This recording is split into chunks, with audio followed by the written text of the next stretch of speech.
We have a study, this is from Trends in Genetics by Stanford University's Gerald Crabtree, and he has an interesting hypothesis. He believes that humanity is getting dumber, that for various reasons we are no longer selecting for intelligence genetically the way we used to, and that in just 3,000 years, 2,000 to 5,000 genes that code for human intelligence will start to degrade appreciably, about 120 generations from now.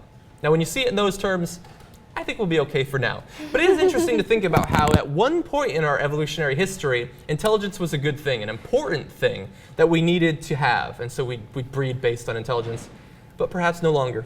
Do you think that there's something to what Crabtree's saying? It's interesting that he says that humanity peaked about 2,000 years ago, because that's a little depressing, and it's a little bit counterintuitive too, because you think, well, we're so much more technologically advanced right now, obviously, than we were 2,000 years ago.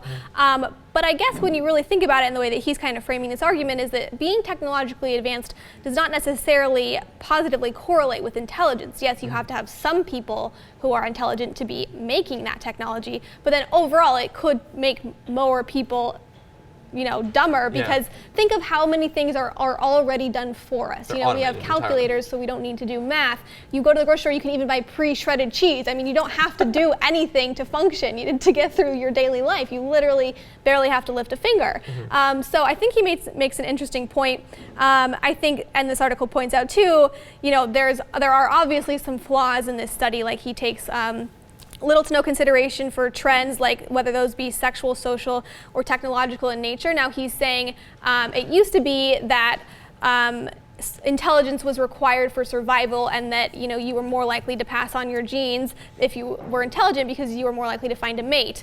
Well, that still is true. I mean, this points out, he says something about Wall Street and saying, oh, you just need a little bit of a bonus, and then all these women are going to come flocking to you, and it doesn't matter if you're smart. Well, you probably had to be pretty smart to get to Wall Street in the first place. So I think the last couple of years wouldn't seem to indicate that intelligence is a huge prerequisite. Maybe not morally. Maybe they don't have morals, but they are smart. They're smart at invading fail all the time. They don't seem to understand what they're doing. I guess that's a good point. Look, if any of you have seen Idiocracy, it's a movie that's kind of a cult classic, and it tries to imagine what a world would be like when humans are about as stupid as they can be and still survive.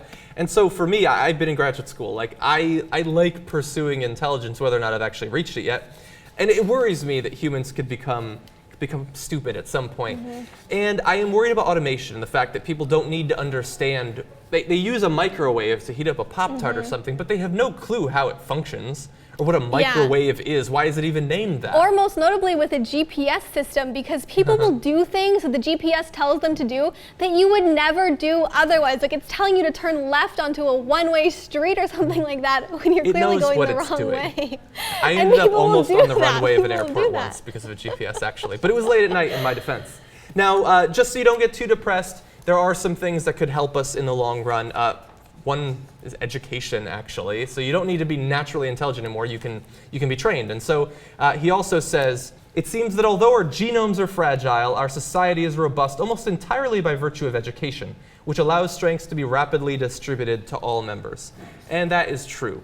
Like we may not be breeding based on intelligence, and every time I take a look at the sorts of TV shows that are becoming popular, I do worry that people are getting stupid, but it is frightening. We can still, if we choose, learn anything we want, and perhaps in a couple hundred years we can fall back on that if the genes don't do enough of the work for us. And one other thing that this points out that is in a way interesting and in a way frightening is that thousands of years into the future, thinking more transhumanistically, our brains are actually going to be less biological and less genetic and more cybernetic, and basically saying, we're going to have these automated functions and almost computers and machines running our brains too, which John has recently convinced me to watch The Matrix, because even though it came out 13 years ago, I never saw it, and it just totally reminds me of that, where you have this case where now it's not even humans controlling the planet anymore, it's just human-made machines that are now controlling the humans, and so that's a little scary, right?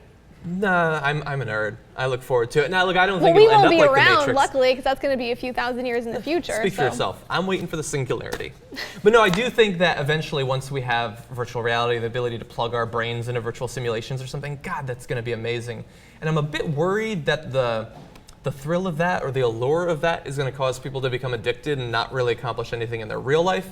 So I'm worried about that, less about machines taking over the entire world. But yeah, don't despair. We have education, we have genetic sequencing that we'll have in the future, so hopefully we won't live out the plot of Idiocracy.